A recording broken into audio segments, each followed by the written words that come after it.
Hello everyone! Greetings from Kharkov, Ukraine. My name is Svetlana and I'm the leading matchmaker and dating coach at Diolli.com. First of all, I want to wish everyone a Merry Christmas and a Happy New Year. And I hope that in 2017 everyone who is looking for love will finally find it. Today, I want to bring up a very interesting topic. I have called it "Why You Are So Obsessed With Me." To be honest, I have been inspired to this topic not only by the famous song of Mariah Carey, but of course by my dear clients. Pretty often, when people start international relationship, they understand that there will be a period of time when they will have to communicate long distance, Let's assume that the couple have decided to meet offline, they have met, they like each other, they felt that special sparkle and they have managed to establish some romance, and they have decided to continue this communication by using Skype, emails or messengers, whatever. International dating can be tricky, especially during the early stage. To be honest, it can take two directions. On the one hand, a couple can make it really romantic and successful, and I have watched many couples to actually establish their relationship and bring them to the next level during this early stage of long-distance communication. And there can be another direction. This communication can be really stressful, really damaging, really toxic, let's call it, and of course such toxic communication can't bring two people to successful happy end. So, like always, I would like to share with you several real stories, and I hope they will help you to choose the direction that will lead you to successful long-distance communication. I want to tell you about one couple. This couple is very dear to me. We have introduced them in February this year. And since February, they have managed not only to like each other, to establish romance, to bring their relationship to the next level by a long-distance communication, to get happily pregnant, to get engaged, and to get married. And we hope that next year they will call us and send pictures when they will have their first baby. So, what was very special about this couple? Both of them are busy professionals. The lady and the gentleman, they have successful jobs, so after spending a wonderful week in Kharkov and really liking each other, they have decided to continue their communication by using Skype and Viber and other messengers. They had a time difference between them. Time zones were different. So to be able to talk in Skype, in video Skype calls, one of them would have to wake up very early, and another one would have to stay up till very late. And they have agreed that they can't do it during the working week. People can say that it was wrong, if you love someone, you have to sacrifice, you have to suffer. But you know what? Relationship and romance, it doesn't have to hurt all the time. That's a total cliche that it have to be stressful, it have to hurt. No, if you like it, well, everyone has right to like what they like, So they have decided that during the working week, they will exchange messengers in Viber, in iMessenger, and during the weekends, they will have proper Skypes. Both the lady and the gentleman, they had their life except for their relationship to be, because at that early stage, they were just building it. The lady had her child from the previous marriage, and of course she wanted to spend time with her child. She had her job, she had her favorite hobbies, favorite friends whom she wanted to spend time with. So during the working day, she was texting to the gentleman, and she was sending pictures, and she was actually looking forward to those Skypes on the weekend. Those Skypes were like a real date for her. The gentleman also, he was very busy with his job. He had his family, his friends. He wanted to go to gym. And he was also looking forward to those Skypes. It was something special for him. And during those Skypes on the weekend, none of them was super tired, super sleepy, or super upset because he had to get up really early. And they had information to share with each other because, during that working week, a lot of things have happened. So she would share with him the news from her job, how she had spent the time with her friends. He would tell about his week. They had things to talk about. So after 3 months of this communication, they have managed to learn so much more about each other. So when they have met for the second time, they already knew that they want to have a relationship and this is getting serious.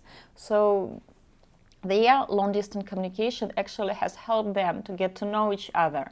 But they have decided to make it rationally, If we can't Skype during the working week, we will do it on the weekends. But during the working week, we will be in touch.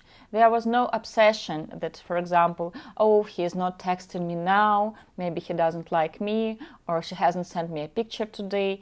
Maybe she hasn't sent you a picture today because she had a bad hair day and she doesn't want to send it. She doesn't want to feel stressed about it. So their love story, it had a happy end. It has ended up with marriage. Now I would like to tell you the story about another couple-to-be, different couple, and how they have decided to handle this long-distance communication. Just like the first couple, they have met this year and they had a wonderful week together in Kharkov. Very exciting, very romantic, and since the gentleman has left back home, they have decided to be in touch every day. This couple has 12 hours in between, this time difference. So they have decided that he will stay up till very late and she will wake up very early, and they will Skype, they will have like this video calls every day. For the first week, it was a romantic adventure for both of them, something new. The memories of the time they have spent together were still fresh, and it was something new. It was really an adventure. But after the week, of waking up very early and of staying up very late, and they didn't have any new topics, to discuss because they were spending all free time for this communication. It's life, things happen. So the lady, she got sick, she caught a cold. And like for 1 week, her mood was not very good because she caught a cold and she couldn't leave her job, so she had to work from home, and she felt tired and she didn't want to talk to anyone. And the gentleman, he was thinking that she doesn't give him the attention that she used to, and he was blaming it on her. And after she has recovered, she had to catch up on work, and he wanted attention. And she felt that he is pushing too hard on her, that he is texting her, and she has to answer him, not because she wants to reply him, to text him and to send the picture, but because she must do it. So after several weeks, she gave up. She texted him that this is too much for her and she needs a break. And this gentleman, we had a Skype call with him, and he told me that, oh, she was not serious about me, when we have just started to communicate, our Skypes were like 6 hours long. 6 hours, can you imagine that? Like both of them have a full-time job, so it takes like 8 hours per day. And let's assume like they spend an hour and a half for meals, like very quick meals. And after that, like 6 hours for sleep, which is not enough. And what else? Like an hour to get to work, get back to work. And the rest of time, I hope my math is correct, they spend for communication. So they don't give each other time for the things they like. The gentleman who used to go to gym before, he gave up his gym to spend all his time online with his new girlfriend. And the girl, she also gave up her hobbies. Like he gave up her dancing class, he gave up her English class to spend all this time in Skype with him. So on the one hand, you can tell like this is a wonderful sacrifice. They're like really serious about their relationship and they really want it. On the other hand, I would tell you that it's the dumbest thing they had ever done. So it lasted several weeks. After that, they were done with each other.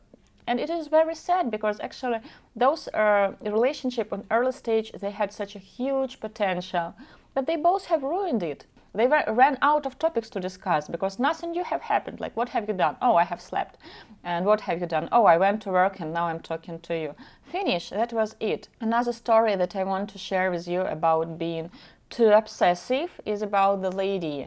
Like 5 years ago, two friends, like girlfriends, they come to our office, and they were of about the same age, and one of them is happily married, and she lived in Sweden, she has a daughter, and her friend also had a chance to meet the right guy. Her friend, when she has just become our client, she has spoken English, so it was easy for her to get dates. She went out with three gentlemen, and the gentleman number three, he has become her boyfriend. There was chemistry, they have felt the sparkle, and after he left back home, they have started communication. 5 years ago, like Viber and stuff like that, it was not that popular here yet, so their communication was by Skype and by emails. And you know what they did? They have agreed that they will exchange like 3 emails per day, and then in the evening they will Skype. When he has just left back home and all the romance, all the memories were fresh, they were discussing in these emails how wonderful it was to spend time together. But they have spent together just a week, so discussing for 2 weeks the week that they have spent together, and they ran out of topics. So their emails, they have just turned out to be like, oh, I have woken up, I have brushed my teeth, I had cereal for breakfast, and I back to work. And she was texting him with an email during the lunchtime that I have waited for a bus for 20 minutes, I felt so cold, now I'm at work. So there was nothing romantic there. But still they were fighting for this communication, they both wanted it so much. I remember for February 14th, he has sent her flowers through a flower delivery company, and it was 21 roses or 19 roses, nice bucket of flowers, these were red roses. She was super happy, and it gave some fresh blood, fresh energy into their relationship. They were discussing how happy she was, he was happy. It lasted for several weeks, and then March 8th was there, and for March 8th he has ordered her like 11 or 15 roses, slightly less, and a bottle of champagne. I remember that instead of being happy, she ran to my office crying that he doesn't love me anymore, and I have asked her what has happened. He has sent me flowers, and I have counted them, and these flowers are not as big and not as many as it used to be. He doesn't love me because it used to be 21 and now it's just 15. Like, are you serious? You have just got flowers from the man you like and a bottle of champagne, and you're crying because the number of flowers is not right. But you know what? Then I received an email from the gentleman she was corresponding with, and he has written me that I think she's not as serious about me, and he has given me like 21 reasons why she's not serious. Because at one email she didn't write him my dear beloved and his name, and she has just called him by name, and he has assumed that this means that she doesn't love him anymore. Also, he has calculated the number of words in the letters, and he has decided that the letters are getting shorter and smaller during the last couple of weeks. So he has decided that she has someone. Like, are you serious? You have spent, like, I don't know, 2 hours calculating words in the letters by hand, and you could have spent this time, I don't know, watching a movie, reading a book, walking around. And this couple to be, both lady and the gentleman, they have poisoned that romance that they have established during their offline meeting. They have managed to poison and absolutely kill it during their long-distance communication. Of course, after the March 8th, their communication lasted for like 3 weeks, and after that she told me that I don't think that a gentleman from abroad is the right match for me, because you see, he is not romantic. He used to be so romantic, and now he's accusing me that my letters are too short, and he told me that I don't think that a girl from Ukraine is the right choice because she used to be so romantic, and now she is accusing me that I don't send her messages that often. So instead of making this communication actually romantic, fun and interesting, making it entertaining, they have made it depressive, stressful for both sides, and toxic. So what can I tell, what can I advise couples that at the moment are going through long-distance communication?